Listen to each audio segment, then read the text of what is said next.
अस्सलामुअलैकुम। पेशे खिदमत है अंबरनाग मारिया सीरीज की कहानी भटकती रूहों का शहर, चौथा हिस्सा। अब हम मारिया की तरफ जाते हैं। मारिया उल्लू के पंजे में बंद थी और उसे खाना बदोशों के कबीले की मक्कार खाला ने खाना बदोश लड़की नताली से धोखे से ले लिया था और उसकी जगह नताली को एक नकली उल्लू का पंजा दे दिया था जो वो अपने गले में डाले फिरती थी। खाना बदोशों के उस काफिले ने भी रूम शहर के बाहर आकर अपने खेमे लगा लिए थे। मक्कार खाला इस पंजे को बेहद कीमती और शगुन वाला समझती थी। उसे खुद भी मालूम नहीं था कि इसके अंदर मारिया बंद है। वो तो उल्लू के इस पंजे को मुबारक जानकर रूम में किसी अमीरजादी के पास फरोख्त करके दौलत हासिल करना चाहती थी। चुनाचे जब ये काफिला रूम शहर के बाहर पहाड़ियों में आकर रुक गया तो एक रोज मक्कार खाला खाना बदोश मारिया वाला पंजा छुपाकर खेमों में से निकली और जंगली खुम्बियां इकट्ठा करने के बहाने वहां से निकलकर रूम शहर में आ गई। उसने एक जगह बड़ी आलीशान हवेली देखी। ये किसी दौलतमंद अमीरजादी की हवेली थी। खाना बदोश खाला ने हबशी गुलाम से कहा कि मुझे अपनी मालकन से मिलाओ, मैं उसके लिए बड़ा उम्दा तोहफा लेकर आई हूँ। पहले तो गुलाम ना माना, लेकिन जब खाना बदोश खाला ने कहा अमीरजादी ने तोहफे में जो इनाम दिया मैं उसमें से आधा तुम्हें दे दूंगी, तो गुलाम राजी हो गया। उसने हवेली में जाकर रोमन अमीरजादी से कहा कि एक खाना बदोश औरत आपके लिए कोई तोहफा लाई है। अमीरजादी उस वक्त सिंगार करवा रही थी। कनीजें उसके बालों में मोती पिरो रही थीं। उसने कनीजों को रुखसत कर दिया और खाना बदोश खाला को अपने कमरे में बुलवाया। खाना बदोश खाला ने सलाम किया और कहा, बेटी तू बड़ी किस्मत वाली है कि मैं कीमती शय लेकर सबसे पहले तुम्हारे पास आई हूँ। अमीरजादी ने पूछा, खाला वो कौन सी कीमती शय है, जरा मुझे भी तो दिखाओ। खाना बदोश औरत ने उल्लू का छोटा सा स्याह पंजा निकालकर उसके सामने रख दिया और कहा, यह खुशकिस्मती की अलामत है।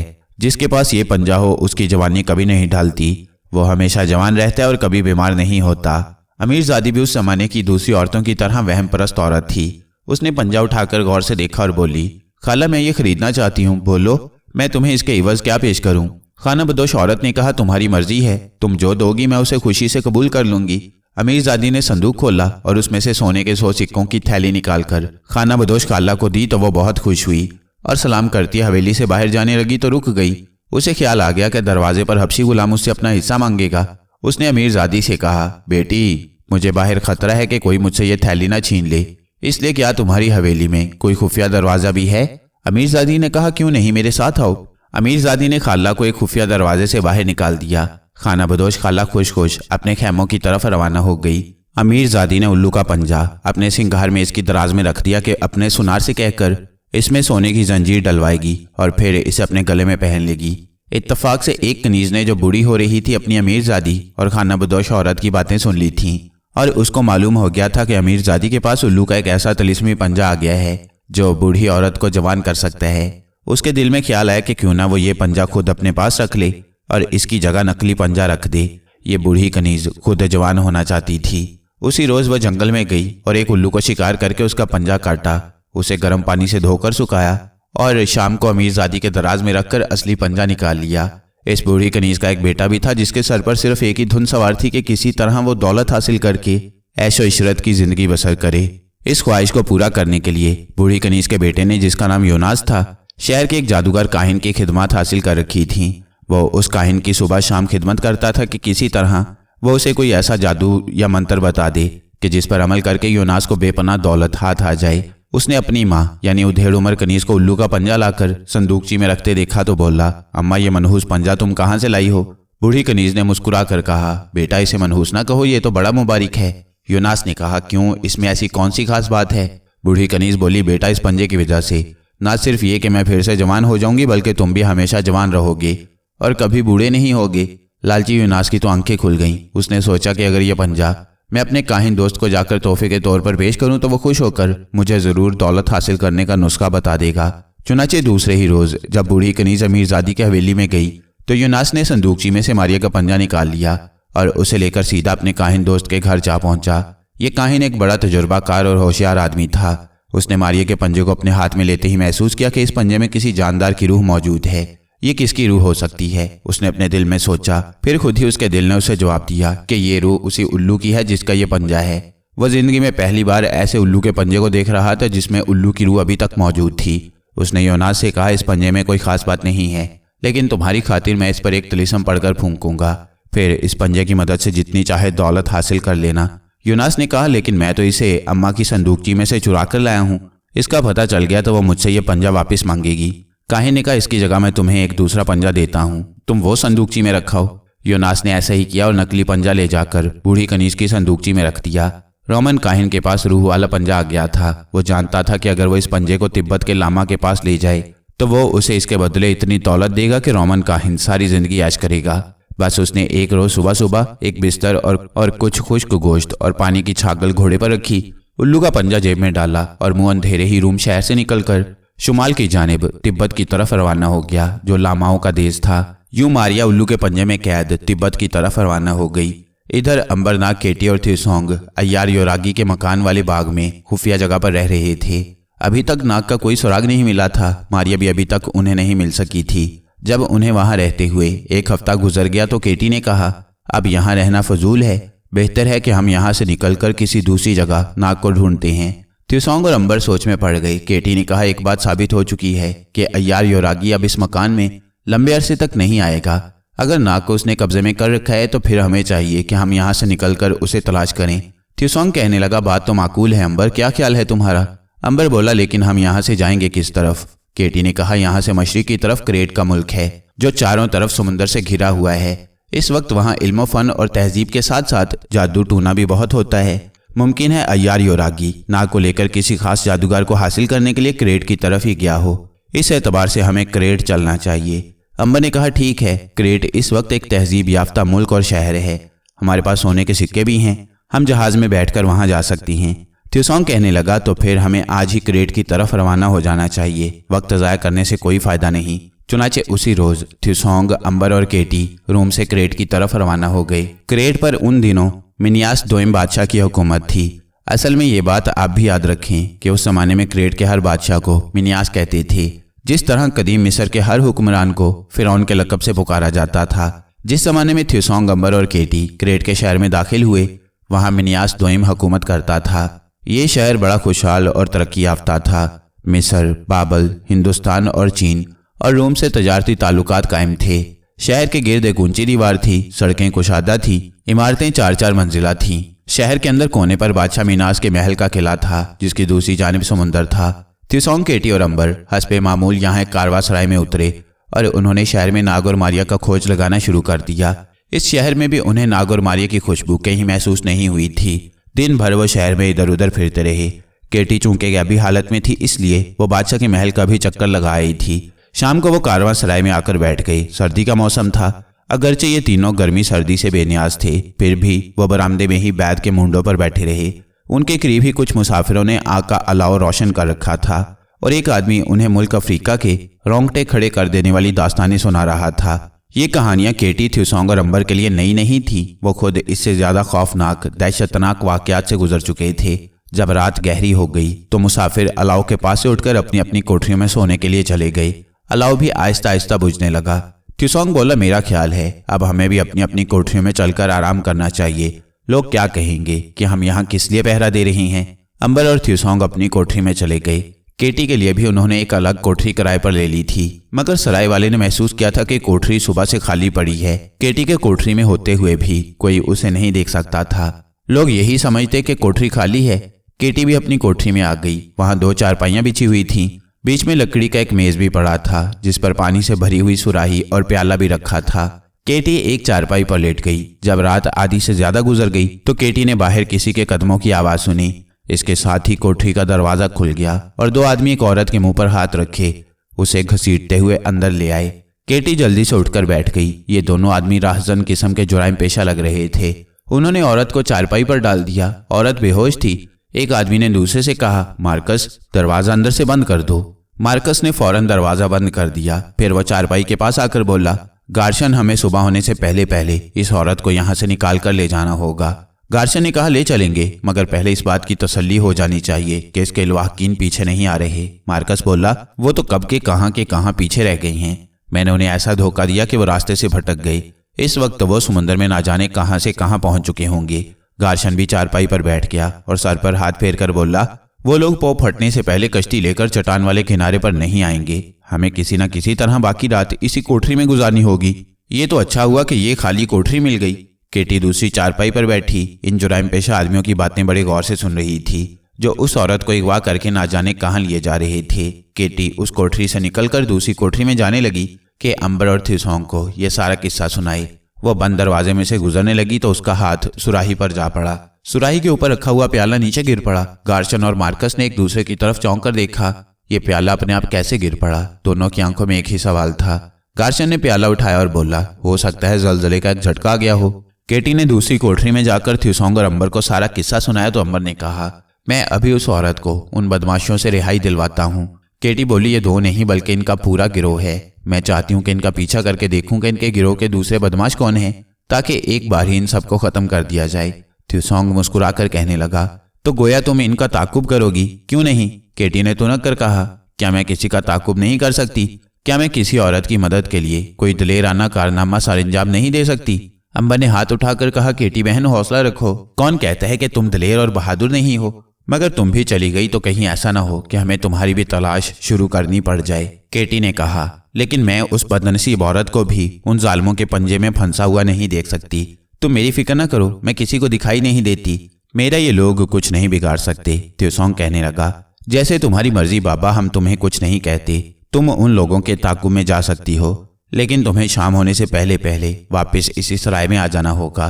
केटी ने कहा, लेकिन ऐसा भी तो हो सकता है कि मुझे इन लोगों के खुफिया गिरोह का सुराग लगाने के लिए दूर तक जाना पड़ जाए। आखिर इसमें हरज क्या है? मैं कल वापस आ जाऊंगी। ये लोग मुझे कोई नुकसान तो पहुंचा नहीं सकेंगे। थ्यूसोंग और अंबर केटी की जिद के आगे खामोश हो गए। उन्होंने केटी को जाने की इजाजत दे दी। केटी ने थ्यूसोंग और अंबर से वादा किया कि वो ज्यादा से ज्यादा एक रात बाहर रहने के बाद जैसे भी हालात हुए वापस आ जाएगी। ये कहकर वो दूसरी कोठरी में आ गई। वो ये देखकर हैरान रह गई कि कोठरी खाली थी। दोनों बदमाश बेहोश औरत को लेकर रफू चक्कर हो गए थे। केटी तेजी से बाहर निकली और हवा में उड़ती हुई सराय के बाहर आ गई। रात खामोश और वीरान थी। सड़कें सुनसान पड़ी थीं। केटी को याद आया कि इन बदमाशों ने चट्टानों वाले समुद्री किनारे की तरफ जाने के लिए कहा था। वो तारीक रात की खुनक फिजा में उड़ती हुई समुद्र की तरफ निकल गई। वो बड़ी तेजी से फिजा में परवाज कर रही थी। बहुत जल्द उसे दूर समुद्र का वसी पाट नजर आया। मशरिक की तरफ कुछ चट्टानें उभरी हुई थीं। केटी उन चट्टानों की तरफ गोता लगा गई। जब वो करीब पहुंची तो उसने एक कश्ती देखी जो चट्टान में से निकलकर खुले समुद्र की तरफ जा रही थी। केटी तेजी से उस तरफ बढ़ी। उसने उन लोगों को पहचान लिया। कश्ती में दोनों बदमाश बेहोश औरत के साथ मौजूद थे। एक तीसरा आदमी भी कश्ती में सवार था जो तेजी से चप्पू चला रहा था। केटी उनके ऊपर परवाज करती उनके साथ साथ उड़ने लगी। समुद्र में जब कश्ती काफी दूर निकल आई तो उसे एक बादबानी जहाज दिखाई दिया। कश्ती उस जहाज की तरफ जा रही थी। जहाज समुद्र में खड़ा था, उसके बादबान खुले नहीं थे। जब कश्ती जहाज के साथ जाकर लगी तो ऊपर से 4 आदमियों ने एक रस्से के साथ बंधा हुआ तख्ता नीचे लटका दिया। तीनों आदमी बेहोश औरत को तख्ते पर लिटाकर खुद भी एक तरफ बैठ गए। तख्ते को ऊपर जहाज के अर्शे पर खींच दिया गया। ऊपर खड़े आदमियों में से एक जहाज का कप्तान था।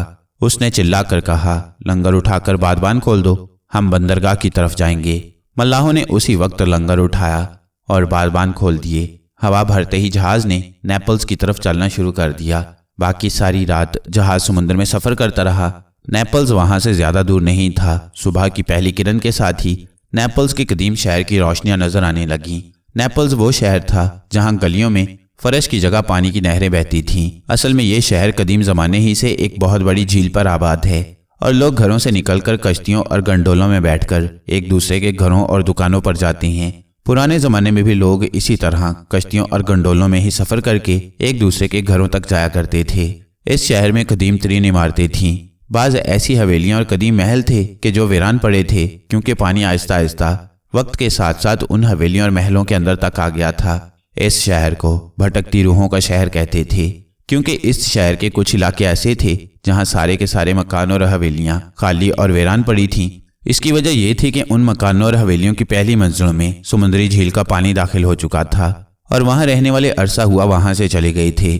लोगों ने मशहूर कर रखा था कि इन वीरान हवेलियों और मकानों में बदरूहें भटकती फिरती हैं। बादबानी जहाज नेपल्स की बंदरगाह से दूर होकर खड़ा हो गया। अभी सूरज पूरी तरह से तुलू नहीं हुआ था। दोनों बदमाशों ने बेहोश औरत को जहाज से उतारकर एक बार फिर कश्ती में डाला और चप्पू चलाते शहर के उस इलाके में आ गए जो वीरान मकानों और आसेबी हवेलियों का इलाका था और जहां कोई आबादी नहीं थी। वो कश्ती चलाते हुए वीरान इलाके की एक गली में दाखिल हो गए। मकानों के दरवाजे बंद थे और पानी उनकी दहलीजों के ऊपर से होकर दर्जों में से पहली मंजिल में दाखिल हो रहा था। कोई मकान ऐसा नहीं था जिसकी पत्थर की सीढ़ी पानी में ना डूबी हुई हो। 3-3 मंजिला पत्थर के बड़े बड़े मकान एक दूसरे के ऊपर भूतों की तरह झुके हुए थे। हर तरफ खामोशी और सन्नाटा था। पानी की गली में सिवाय चप्पू के चलने के और कोई आवाज नहीं सुनाई देती थी। मालूम होता था कि सब मकान खाली और मुर्दा हैं। मार्कस और गार्शन आहिस्ता आहिस्ता चप्पू चला रहे थे। झील का पानी गली में से आहिस्ता आहिस्ता गुजर रहा था। उन्होंने कश्ती को एक पुराने और सुनसान मकान की आगे को निकली हुई ड्योढ़ी के साथ लगा दिया। ड्योढ़ी पत्थर की एक चौड़ी सिल की बनी हुई थी जिसकी सीढ़ियां पानी में गर्क हो चुकी थीं। गार्शन कश्ती में से उछलकर ड्योढ़ी पर आ गया। उसके बदमाश साथी मार्कस ने बेहोश औरत को उठाया। ऊपर से गार्शन ने उसे पकड़कर ड्योढ़ी पर खींच लिया। केटी उनके ऊपर मंडलाते हुए ये मंजर देख रही थी। दोनों बदमाश बेहोश औरत को उठाकर मकान के अंदर ले गए। मकान के अंदर पहली मंजिल में पानी ही पानी था। एक पत्थर का जीना ऊपर वाली मंजिल था। वो उस जीने पर से होकर दूसरी मंजिल में आ गए। ये एक सर्द और नीम रोशन कमरा था जिसकी ठंडी दीवारें भारी भरकम और आगे को झुकी हुई थीं। कमरे के फर्श पर फटा पुराना कालीन बिछा था। कोने में आतिशदान बना हुआ था। मार्कस ने जल्दी से आतिशदान में लकड़ियां लगाकर आग जला दी क्योंकि कमरे में ठंड थी। बाहर आसमान पर बादल भी छाने लगे थे। केटी अभी तक इस मामले को हल नहीं कर सकी थी कि ये लोग इस बेहोश औरत को यहाँ किस ले लाए हैं। गार्शन ने बैठक की छोटी सी खिड़की पर गिरा हुआ भारी पर्दा हटाकर नीचे गली में बहते झील के गदले पानी को देखा और आतिशदान के पास आकर ठंडे हाथों को सेंकते हुए बोला, अर्शमीत को अब तक आ जाना चाहिए था। मार्कस भी आतिशदान के पास आकर स्टूल पर बैठ गया और हाथ तापने लगा। वो आए और हमें भी इस मुसीबत से छुटकारा मिले, गार्शन बोला। बाहर बादल छा गए हैं, शायद बारिश हो। ये सर्दियों की बारिशें बहुत तंग करती हैं।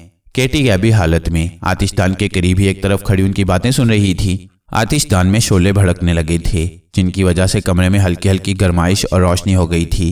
केटी ने बेहोश औरत को करीब से जाकर देखा। वो एक सुर्ख सफेद रंग की नौजवान लड़की थी जिसके बाल सोने के रंग के छल्लेदार थे। नाक तीखी थी और जरा सी ऊपर को उठी हुई थी। उसने रोमन औरतों का लिबास पहन रखा था। वो पूरी तरह बेहोश थी। खुदा जाने उन्होंने इसे कौन सी दवा पिला रखी थी। उसका सांस आहिस्ता आहिस्ता चल रहा था। केटी वापस आतिशदान के करीब आ गई। इतने में बाहर बादलों की गरज की आवाज सुनाई दी और फिर गली में बहते पानी पर बारिश के कतरे गिरने की आवाज आने लगी। गार्शियन ने खिड़की से सर बाहर निकाला और वापस आतिशदान के पास आकर बोला, बारिश शुरू हो गई है। गली में धुंध फैलने लगी है। दोनों जुराइम पेशा आदमी आतिशदान के पास बैठकर बातें करने लगे। केटी ने सोचा कि इस वीरान मकान के दूसरे कमरों में घूम फिर कर देखना चाहिए कि यहाँ और क्या क्या मौजूद है। वो ऊपर वाली मंजिल में आ गई। ऊपर एक छोटा सा कमरा था जो खाली पड़ा था। दालान भी वीरान था और फर्श की पथरीली सिलें उखड़ी हुई थीं। सतून एक तरफ को झुके हुए थे। ये मकान भी उस सुनसान इलाके के दूसरे मकानों की तरह बोसीदा हो गया था और किसी वक्त भी गिर सकता था। केटी दालान से गुजरकर सीढ़ियों की तरफ जाने लगी तो उसे कोने में एक छोटा सा दरवाजा दिखाई दिया। शायद ये दरवाजा ऊपर जाता है, उसने सोचा और बंद दरवाजे के पास गई। दरवाजे पर भारी ताला पड़ा था। केटी बंद दरवाजे में से अंदर गुजर गई। अंदर जाते ही पहले तो अंधेरे में उसे कुछ नजर न आया। फिर उसने आंखें झपकाते हुए देखा कि कमरे के ठंडे अंधेरे में दीवार के ताक में एक पत्थर की छोटी सुराही पड़ी है। केटी उसके करीब गई। इस किस्म की सुराहियों में उस जमाने के लोग इत्र डालकर घरों में रखा करते थे। जब घर में मेहमान आते तो घर वाले इस सुराही में से इत्र निकालकर मेहमानों को लगाते। सुराही की छोटी सी टूटी भी थी जिसके मुंह पर एक इंसानी चेहरा बना हुआ था जो बड़ा डरावना चेहरा था। उसकी आंखें खुली थीं और जुबान थोड़ी सी बाहर को निकली हुई थी। केटी ने झुककर उस अजीबोगरीब चेहरे को देखा तो उसे पीछे से एक झटका लगा, जैसे किसी ने उसे आगे की तरफ धकेल दिया हो। उसने पीछे हटने की कोशिश की मगर वो कामयाब न हो सकी। उसे यूं लगा जैसे कोई गैर मामूली ताकत उसे सुराही की टूंटी पर लगे हुए डरावने चेहरे की तरफ खींच रही है। केटी उस वक्त हल्की और नजर न आने वाली लहरों की शक्ल में थी। अगर वो गोश्त पोस्ट के जिस्म में होती तो हो सकता था कि वो अपने आप को पीछे धकेल कर ले जाने में कामयाब हो जाती, लेकिन वह हवा की तरह हल्की थी और उसका सारा लहरों वाला जिस्म धुएं की लकीर बनकर डरावने चेहरे की तरफ अपने आप खिंचा चला जा रहा था। केटी ने घबराकर एक दफा पूरा जोर लगाया मगर कामयाब न हो सकी। उसका जिस्म पतली धुएं की लकीर बनकर खुद ब खुद डरावने चेहरे के बाहर को निकली हुई जुबान से होता हुआ सुराही के अंदर चला गया। सुराही के अंदर जाते ही केटी ने अपने आप को उसके मुंह की तरफ उछालने की कोशिश की, लेकिन उसके जिस्म की लहरें जैसे सुराही के अंदर तह के साथ चिपक कर रह गईं। फिर सुराही के ऊपर का ढक्कन जो पहले खुला था आहिस्ता आहिस्ता नीचे गिरकर बंद हो गया। केटी ने अपने आप को सुराही में कैद पाया। वो घबरा गई। उसने कई बार ऊपर को जाने की कोशिश की मगर सुराही के पैंदे ने उसके पांव को ना छोड़ा। अब केटी को अफसोस होने लगा कि वो ख्वामखा यहाँ क्यों आ गई। दूसरी तरफ नीचे वाले कमरे में दोनों जुराइम पेशा बदमाश गार्शन और मार्कस आतिशदान के पास बैठे बातें कर रहे थे। लड़की उसी तरह बेहोश थी। गार्शन बेचैनी से उठकर खिड़की की तरफ गया, भारी पर्दा हटाकर बाहर झांका और बोला, बारिश उसी तरह हो रही है, धुंध भी गहरी होने लगी है। अर्शमीद को अब तक आ जाना चाहिए था। वो आतिशदान के पास आकर बैठा ही था कि नीचे किसी कश्ती के चप्पों की छल छल की आवाज आई। मार्कस ने कहा, वो आ गया है। दोनों जीना उतरकर नीचे आ गई। मकान की ड्योढ़ी से आगे पानी में कश्ती आकर आहिस्ता से पत्थरों के जीने के साथ लग गई। उस कश्ती में एक स्याफाम घुंघराले बालों वाला भारी भरकम आदमी निकलकर ड्योढ़ी में आ गया। उसके पीछे एक कुबड़ा हबशी भी था जो कश्ती को बांध रहा था। मार्कस ने कहा, अर्शमीद, तुम्हारी अमानत ऊपर कमरे में बेहोश पड़ी है। उस स्याफाम घुंघराले बालों वाले हबशी का नाम अर्शमीद था। उसने सोडानी काहिनों जैसी लंबी स्याह पट्टी बांधी थी जिस पर गिद्ध का एक पर लगा था। उसने अपनी भारी और खड़खड़ाती आवाज में कहा, पहले मैं अपनी तसल्ली कर लूं। उसने कुबड़े हबशी गुलाम को आवाज देकर अपने पीछे आने को कहा। कुबड़ा हबशी हाथ में एक थैला उठाए अर्शमीद के पीछे पीछे मकान की सीढ़ियां चढ़ने लगा। कमरे में आकर अर्शमीद ने बेहोश लड़की को गौर से सर से पांव तक देखा। उसके चेहरे पर एक अजीब सी मुस्कुराहट आ गई। उसने लड़की के माथे पर हाथ रखा और कुबड़े हबशी मुलाजिम से कहा, थैला निकालकर इनकी रकम इनके हवाले कर दो। कुबड़े हबशी गुलाम ने थैला खोला। उसमें एक और थैली थी जो सोने के सिक्कों से भरी हुई थी। ये थैली जुराइम पेशा मार्कस और गार्शन के हवाले कर दी गई। उन्होंने सोने के सिक्कों को एक बार फिर अच्छी तरह से देखा और अर्शमीद से कहा, ठीक है, अब हमें इजाजत दो, हमने अपना काम कर दिया है, अब तुम जानो तुम्हारा काम, लेकिन हमें तसल्ली होनी चाहिए कि तुम कभी भी हमारा नाम नहीं लोगे। अर्शमीद ने आतिशदान के पास स्टूल पर बैठकर हाथ तापते हुए हबशी कुबड़े नौकर से कहा, इन गधों से कह दो कि इनका नाम नहीं लिया जाएगा और अब यहाँ से दफा हो जाओ। गार्शन फौरन बोला, हम जा रहे हैं, और वो दोनों तेजी से नीचे उतर गए। उनके जाने के फौरन बाद अर्शमीद ने अपने कुबड़े हबशी मुलाजिम से कहा, यहाँ बैठो, मैं अभी आता हूँ। कुबड़ा हबशी आतिशदान के सामने कालीन पर ही बैठकर आग तापने लगा। अर्शमीद हबशी जीना चढ़कर ऊपर वाली मंजिल के दालान से गुजरता उसी कोने वाले कमरे के दरवाजे पर आ गया जिसके अंदर सुराही में केटी बंद थी। अर्शमीद ने इबा की जेब से चाबी निकालकर ताला खोला और अंदर दाखिल हो गया। ताक में रखी हुई सुराही के सामने वो दोजानू होकर बैठ गया और कोई अजीबोगरीब तिलिस्म के अल्फाज बोलने के बाद अपनी खड़खड़ाती आवाज में कहने लगा, दलदली जंगलों के देवता, मैंने तेरे तिलिस्म के सारे अमल पूरे कर दिए हैं, बस सिर्फ एक ही अमल बाकी था। इसके लिए मुझे किसी ऐसी लड़की की तलाश थी जो अमावस की तारीख रात में अपनी जुड़वा बहन के साथ पैदा हुई हो और उसकी जुड़वा बहन सूरज निकलने से पहले पहले मर गई हो। बड़ी मुश्किल से मैं एक ऐसी लड़की को हासिल करने में कामयाब हो गया हूँ।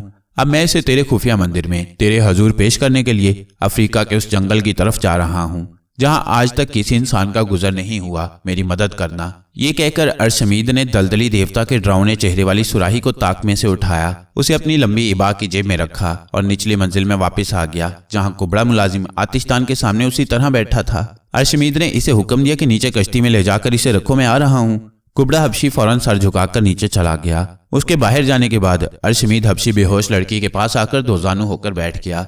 उसने आंखें बंद करके तिलिस्मी मंत्र पढ़ने शुरू कर दिए। देर तक वह तिलिस्मी मंत्र पढ़ता रहा। जब मंत्रों का अमल खत्म हुआ तो अर्शमीद ने इबा की दूसरी जेब में से अफ्रीकी गैंडे का एक सींग निकाला। ये सींग अंदर से खोखला था और इसके मुंह पर एक ढक्कन लगा हुआ था। अर्शमीद ने ढक्कन खोला और मंत्रों का जाप करते हुए सींग को बेहोश लड़की के जिस्म पर फेरने लगा। जब 50 बार बेहोश लड़की के जिस्म पर गैंडे का सींग फेर चुका तो सींग को लड़की के सर के ऊपर लाकर बोला, दलदली जंगल के देवता, अपनी अमानत की हिफाजत कर। ये अल्फाज उसके मुंह से निकले ही थे कि बेहोश लड़की का जिस्म लेटे लेटे पहले धुंध के भारी बादल और फिर नीले धुएं में बदल गया। इसके बाद ये धुआं एक पतली लकीर बनकर गैंडे के सींग के अंदर दाखिल होने लगा। चंद ही लम्हों में बेहोश लड़की धुआं बनकर सींग के अंदर जा चुकी थी। अर्शमीद ने फौरन सींग के मुंह पर ढक्कन लगाया और उसे जेब में डालते हुए उठा, सुराही थैले में रखी और तेजी से जीना उतरता ड्योढ़ी में आ गया जहां तेज बारिश में कुबड़ा हबशी कश्ती खोले तैयार खड़ा था। कश्ती के ऊपर उसने तरपाल तान दी। अर्शमीद जल्दी से तरपाल के नीचे होकर कश्ती में बैठ गया। कुबड़े नौकर ने कश्ती के चप्पू संभाले और बारिश में उसे आहिस्ता आहिस्ता पीछे की तरफ मोड़कर कली की नहर में दूसरी तरफ को रवाना हो गया। बादलों में जोरदार गरज पैदा हुई और बारिश तेज हो गई। क्रेट की बंदरगाह पर एक बार बरदार जहाज जिस पर सामान लदा था अफ्रीका जाने के लिए तैयार खड़ा था। अर्शमीद ने पहले ही से उस जहाज पर सफर का किराया अदा कर रखा था। वो अपने कुबड़े नौकर के साथ कश्ती से निकलकर जहाज में सवार हो गया और थोड़ी देर बाद ये बादबानी तजारती जहाज अफ्रीका की तरफ चल पड़ा। जब दूसरे दिन की भी शाम हो गई और केटी अब तक वापस ना आई तो थ्यूसोंग और अंबर को तशवीश होने लगी कि कहीं वो किसी मुसीबत में ना गिरफ्तार हो गई हो। अंबर ने कहा, मैं इसीलिए उसे अकेली नहीं जाने देता था। थ्यूसोंग बोला, मैं खुद नहीं चाहता था कि वो जाए, मगर वो बेहद जिद्दी लड़की है। गैबी हालत में आने के बाद वो भी मारिया की तरह अकेले एडवेंचर करने की शौकीन हो गई है। अंबर ने कहा अब उसे कहाँ तलाश किया जाए। थ्योसोंग ने कहा कि हमें बंदरगाह की तरफ जाकर देखना चाहिए, हो सकता है वो उसी तरफ किसी जगह मौजूद हो। थ्योसोंग और अंबर शाम के फैलते अंधेरे में क्रेट की बंदरगाह की तरफ आ गई। वो देर तक इधर उधर घूमते केटी की खुशबू महसूस करने की कोशिश करते रहे, मगर केटी की खुशबू कहीं से भी नहीं आ रही थी। अंबर बोला, केटी की खुशबू एकदम से रुक गई है, इसका यही मतलब है कि वो किसी तिलिस्म के चक्कर में फंस गई है। अंबर का चेहरा संजीदा था, वो किसी सोच में था। उसने कहा क्रेट में जादू टूना होता जरूर है, मगर यहाँ हुकूमत ने इस धंधे को ममनू करार दे रखा है, इसलिए ये छुपकर होता है। अब हम यहाँ किस किस जादूगर को तलाश करेंगे। बंदरगाह ही से उन्हें पता चला कि अफ्रीका की तरफ एक तजारती जहाज दोपहर के वक्त रवाना हुआ था। अंबर ने चौंक कर कहा, कहीं केटी उस जहाज पर तो सफर नहीं कर रही। थ्योसोंग ने इस ख्याल का इजहार किया कि अगर वो अपनी मर्जी से जाती तो हमें जरूर खबर करके जाती, मगर वो हमारे पास नहीं आई, जिसका मतलब यही निकाला जा सकता है कि उसे किसी तिलिस्म में जकड़कर साथ ले जाया जा रहा है। अंबर बोला, मेरा दिल कहता है कि केटी जरूर उसी जहाज में गई है, हमें उसका पीछा करना है। उसी वक्त उन्होंने मालूम किया कि तजारती जहाज किस बंदरगाह की तरफ जा रहा है। उन्हें बताया गया कि वो जहाज जनूबी अफ्रीका की दगाना बंदरगाह के लिए रवाना हुआ था और 15 दिनों के बाद जनूबी अफ्रीका की बंदरगाह दगाना पहुंचेगा। अब उन्हें यह मालूम करना था कि वहां से दूसरा जहाज कब रवाना होगा। दूसरा जहाज 3 रोज के बाद उसी बंदरगाह की जानिब रवाना होने वाला था। अंबर और थ्योसोंग ने कुछ जरूरी सफर का सामान खरीदा और बंदरगाह के पास ही एक सराय में रुककर अपने जहाज का इंतजार करने लगे। आखिर वो दिन भी आ गया जब थ्योसोंग और अंबर दूसरे जहाज के अर्शे पर बैठे थे और ये बादबानी जहाज बहीरा रूम के नीले पानियों को चीरता हुआ जनूबी अफ्रीका की बंदरगाह दगाना की तरफ जा रहा था। केटी जिस तजारती जहाज में अर्शमीद के पास सुराही में बंद पड़ी थी वो उससे 3 दिन आगे था और उसकी मंजिल भी जनूबी अफ्रीका की बंदरगाह दगाना ही था।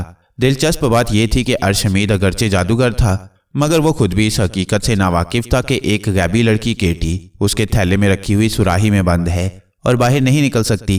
केटी थ्योसोंग और अंबर को जहाज़ों पर छोड़कर हम नाक की तरफ चलते हैं।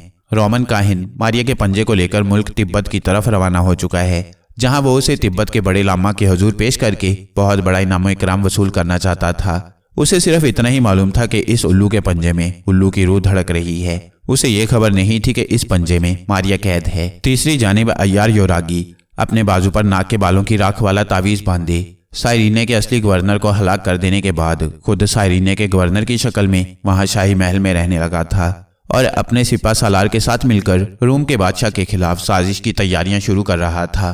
जबकि नाग शहर रूम के बाहर पहाड़ियों के दरमियान एक वीरान पुराने कब्रिस्तान की एक कब्र के ताबूत में बेहोश पड़ा था। नाग को इस शिकस्ता पुरानी कब्र के अंदर ताबूत में पड़े 10वां दिन जा रहा था कि इत्तफाक से एक रात जबकि जबरदस्त बारिश हो रही थी, बिजली चमक रही थी, बादल गरज रहे थे, वहां से एक नेक दिल राहिब का गुजर हुआ। ये नेक दिल राहिब बड़ा इबादत गुजार आदमी था और रात को खच्चर पर सवार अपने सफर पर निकला ही था कि कब्रिस्तान के करीब पहुंचते ही बारिश शुरू हो गई। राहिब को जब बारिश से बचने के लिए कोई और जगह नजर ना आई तो वो कब्रिस्तान की ड्योढ़ी में आ गया। उसने खच्चर को ड्योढ़ी में एक जानिब खड़ा किया और खुद कोने में दीवार से टेक लगाकर बैठ गया। उसने आंखें बंद कर दी और वक्त को गनीमत जानकर खुदा की याद में मगन होकर दिल ही दिल में उसकी हमद पढ़ने लगा।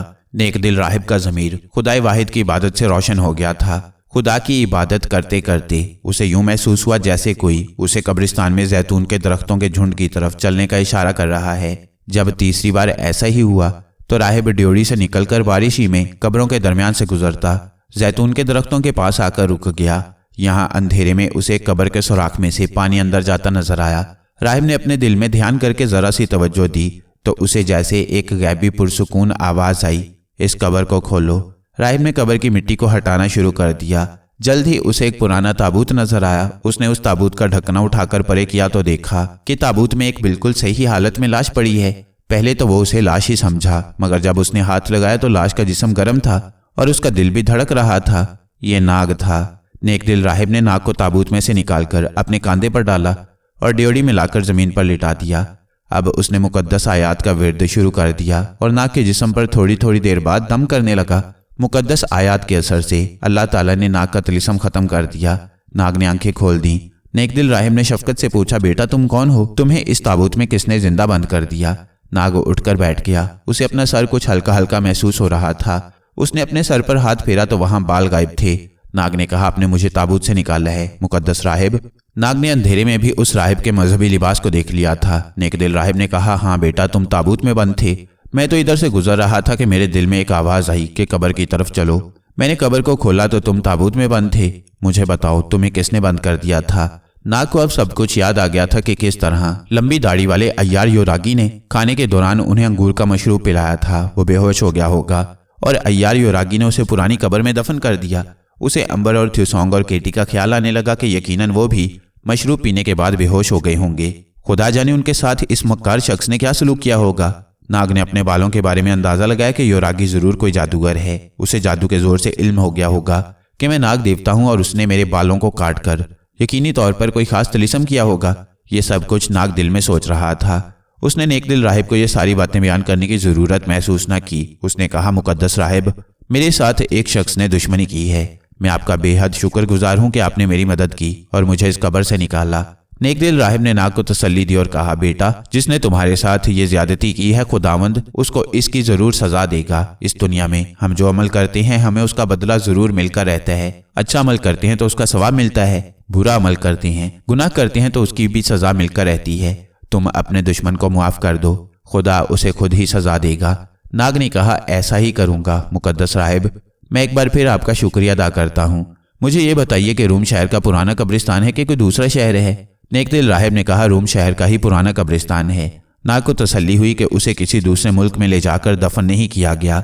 वो बहुत जल्द शहर में योरागी के अंगूर के बाग वाले मकान में पहुंचकर ये मालूम करना चाहता था कि थ्यूसोंग, अंबर और केटी अगर वहां पर हैं तो किस हालत में हैं। वो योरागी से बदला भी लेना चाहता था। उसने राहिब से कहा, मुकद्दस राहिब, मैं अपने घर जाऊंगा, इजाजत दीजिए। राहिब ने कहा, बेटा, इस वक्त कहाँ जाओगे? रात का वक्त है, बारिश भी हो रही है। नाग बोला, मैं चला जाऊंगा मुकद्दस राहिब, मेरा जाना बहुत जरूरी है।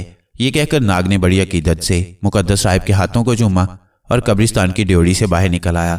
बाहर अंधेरा था और तेज बारिश हो रही थी। कुछ दूर जाने के बाद नाग ने जोर से सांस अंदर को खींचा और स्याह उकाब की शक्ल इख्तियार करके एकदम से फिजा में ऊपर को उठा और शहर रूम की तरफ परवाज शुरू कर दी। वो बेपनाह जोश और तेजी के साथ उड़ा जा रहा था। चंद लम्हों में ही वो योरागी के अंगूर के बाग में जा पहुंचा। उसने ऊपर ही से देख लिया कि अय्यार योरागी का मकान अंधेरे में डूबा हुआ था। नाग गोता लगाकर अय्यार योरागी के मकान के सहन में आ गया। मकान में कहीं भी रोशनी नहीं हो रही थी। मकान के कमरे भी बंद थे और ताले पड़े हुए थे। साफ लग रहा था कि योरागी वहां से कूच कर गया है, मगर थ्यूसोंग, अंबर और केटी की भी वहां से खुशबू नहीं आ रही थी। नाग ने इंसानी शक्ल बदली और बरामदे में बैठकर गौर करने लगा कि थ्यूसोंग, अंबर और केटी कहाँ होंगे। जाहिर है कि योरागी कोई जादूगर था और उसने तिलिस्म के लिए उन सबको बेहोश करने वाला मशरूब पिला दिया था और नाग के सर के बाल भी काट डाले थे। यकीनन उसने मेरे बालों का तिलिस्म बनाया है, नाग ने सोचा। मगर सवाल ये था कि वो उसे और अपने साथियों को कहाँ तलाश करे। सारी रात नाग ने बरामदे में ही बैठे बैठे गुजार दी।